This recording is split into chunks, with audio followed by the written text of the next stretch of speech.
Olá pessoal, como vocês estão? Espero que estejam muito bem. E é sempre uma grande alegria, uma grande graça ter cada um de vocês aqui neste canal.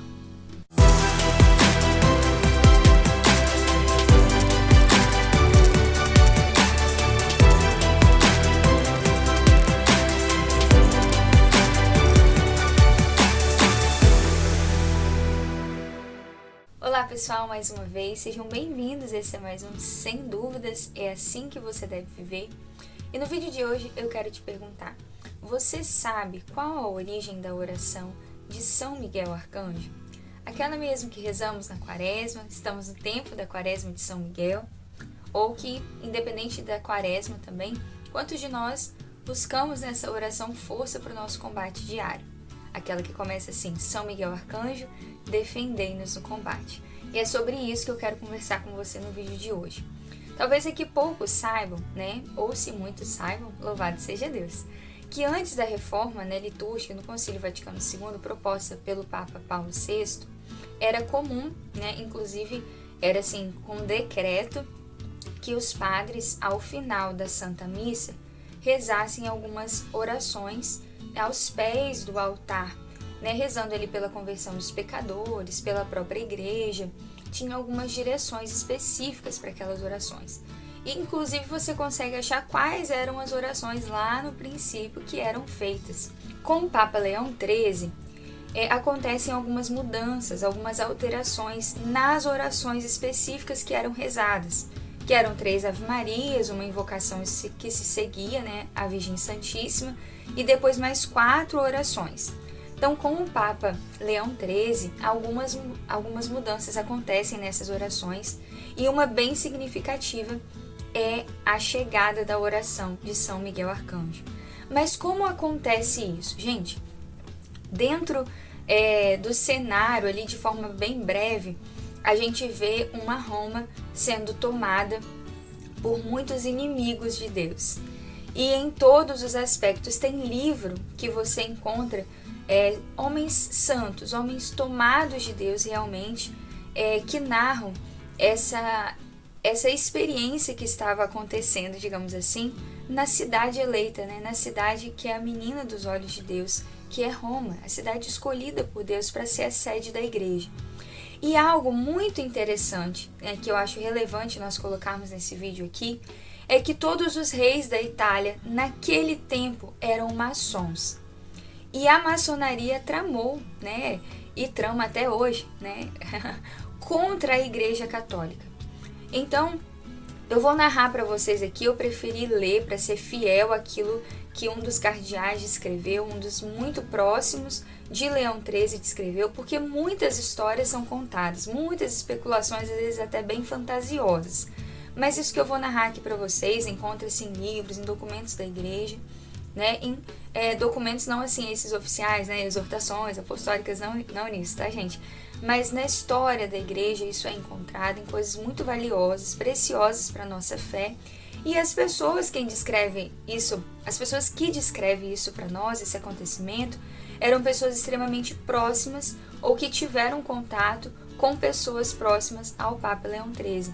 Então é digno de fé para nós. Gente, então algumas coisas são bem interessantes desse trecho aqui que eu consegui encontrar, que diz sobre essa fidelidade, né? Que é possível, né? E é muito fiel diante de tudo o que estava acontecendo e diante da experiência que ele narra e diante da maneira que o Papa Leão XIII passou a viver os dias depois dessa experiência, né? Que ele tenha tido sim uma visão sobrenatural do que estava acontecendo em Roma, de uma ação sobrenatural, de uma ação demoníaca sobre a cidade que Deus escolheu para ser a sede da igreja. Então, por isso, ele muda esse decreto, né, que no texto diz, era possível ver a brusca mudança de proceder do Papa, que, como nós já dissemos, né, alterou sem avisos o decreto de 1884. Então, que decreto é esse? É daquela das orações específicas que eu falei com vocês. Então, gente, sem aviso prévio, diante dessa experiência que a gente vai narrar logo mais, ele pede para ser enviado para o mundo inteiro, para todos os padres, para que essa oração passasse a ser feita ao final da missa. Mas que visão foi essa para que, de forma tão rápida, de forma tão imediata, o Papa Leão XIII desse essa nova ordem para a Igreja? Quem nos narra, né, esse trecho que eu vou ler para vocês aqui é o Cardeal Nasali, Roca ou Roca, como talvez alguns pronunciam. Você pode procurar mais sobre ele, uma pessoa extremamente próxima, como eu afirmei anteriormente, do Papa Leão XIII. E olha só o que ele descreve. Leão XIII havia celebrado a Santa Missa e estava assistindo a uma outra em ação de graças, como era seu costume. A certa altura, ele foi visto levantando energicamente a cabeça, depois fixou o olhar, observando fixamente alguma coisa acima da cabeça do celebrante. Ele olhou firme, sem piscar, mas com uma sensação de terror e admiração, mudando a cor do rosto.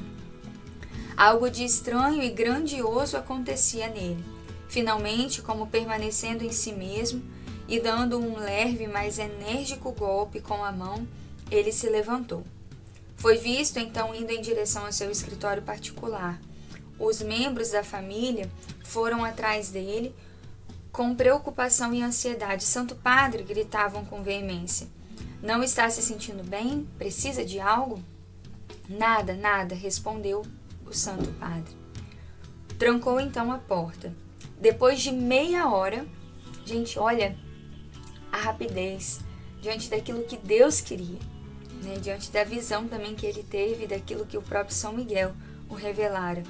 Depois de meia hora, mandou chamar o secretário da Sagrada Congregação dos Ritos e entregou-lhe uma folha, ordenando que fosse impressa e enviada para todos os ordinários do mundo.